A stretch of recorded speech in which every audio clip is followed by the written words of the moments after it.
Are you a lazy photographer who doesn't care about the quality of your work if you're not using Photoshop or some other post processing program? That's the discussion I want to have here. Be sure to let us know what your thoughts are on this topic. And the reason I'm bringing this up is because there was an article on a photography website about 5 years ago that had 29 unpopular photography opinions from industry pros. I had a big problem with one of these opinions, and so I wrote a response to it on my own website. And I just wanted to bring the discussion over here on YouTube as I was revisiting some of those old articles. But this one in particular really got me going. And I'll link to the article in the description here. But what this quote was from one of these industry pros is not using post processing, such as Photoshop, is not a high ground. It is a choice to sacrifice your quality because you are lazy. This website didn't identify the professional photographer who offered this opinion.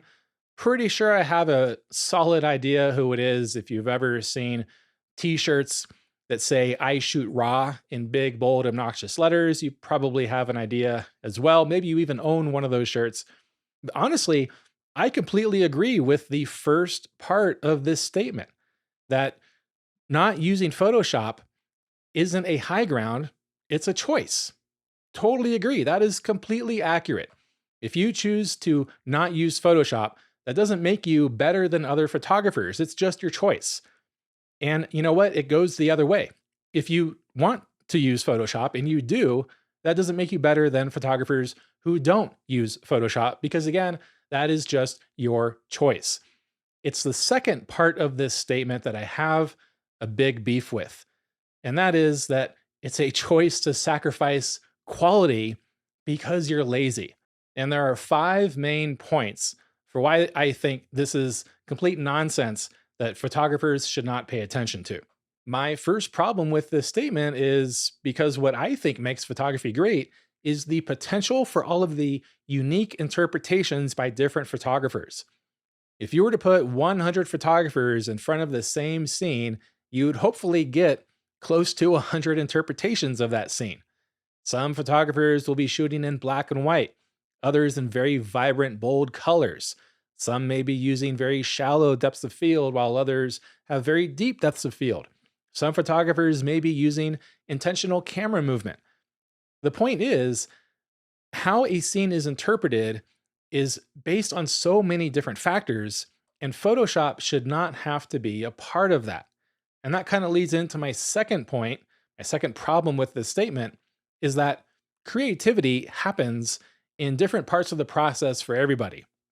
Some photographers might stock a scene for hours, just waiting for the light to be just right, getting in the perfect position, and then opening the shutter when the moment is right. And then whatever light falls on the sensor or the film, that's it. That's what they got. And they are not going to do anything else with that photograph after the capture. And some photographers have created some amazing pieces of work using this method without any post processing. For other photographers, the creativity happens after the shutter closes. You get that image on a computer, and then the creativity really starts to happen, seeing how you can stretch technology and software and all the different other tools available to us in post processing. And some photographers have created some very amazing pieces of work doing this. Other photographers combine the two. They may post process some photos and not post process others, or just do some very light retouching. And those photographers can also create very amazing pieces of work. So, it doesn't matter what your workflow is, whether or not it includes Photoshop, you can create some amazing photography. My third problem is that not everyone is shooting for commercial clients. If you are a commercial photographer, you're doing high-end fashion or food photography or anything like that, there are standards that you have to abide to. Removing blemishes, stray hairs, making sure the color is as accurate as possible.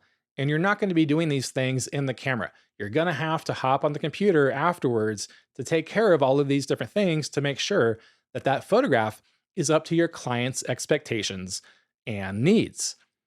Now, what about the war correspondents photographing the war in Ukraine right now?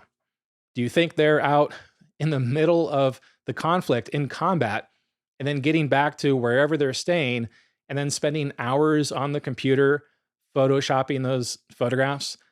No, they capture those photographs and they are sending them to an FTP server directly from the camera if they can, so that an editor on the other end can go through all of the photos, pick the ones that they want to publish.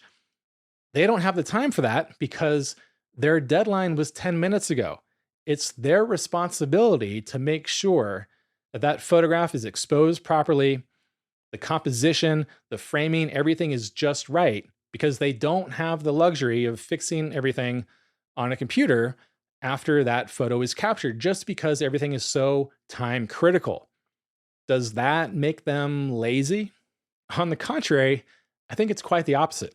And that leads me into my fourth point, which is it's Photoshop that can make people lazy, not using Photoshop.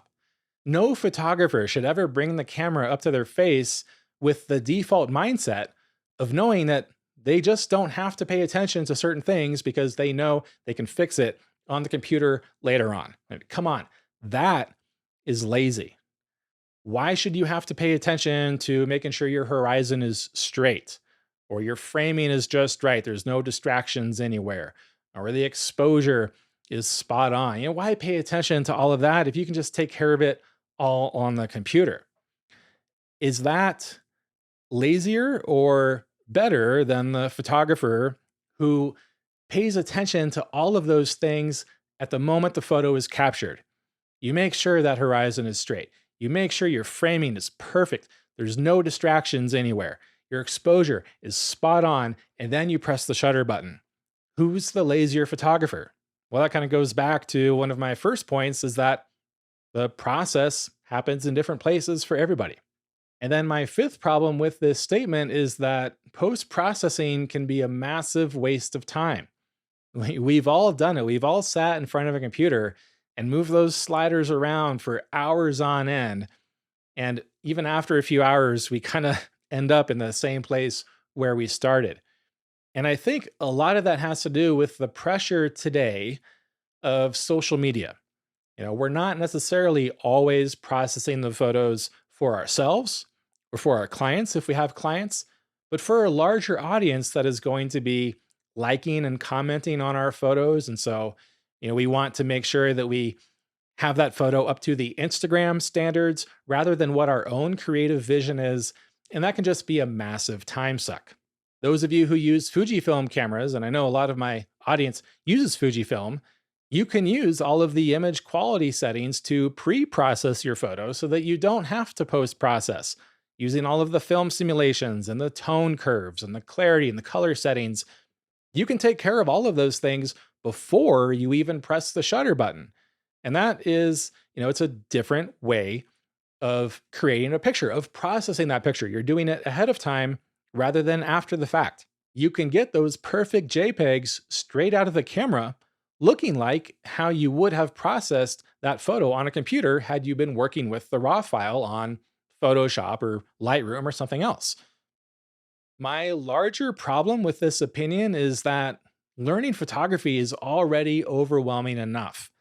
New photographers, beginners, those who are just finding their way, already have so much to learn to master the art of photography without having to add things like RGB curves and luminosity masks and spending another $30 a month on an Adobe subscription and another couple hours a day watching Lightroom tutorials.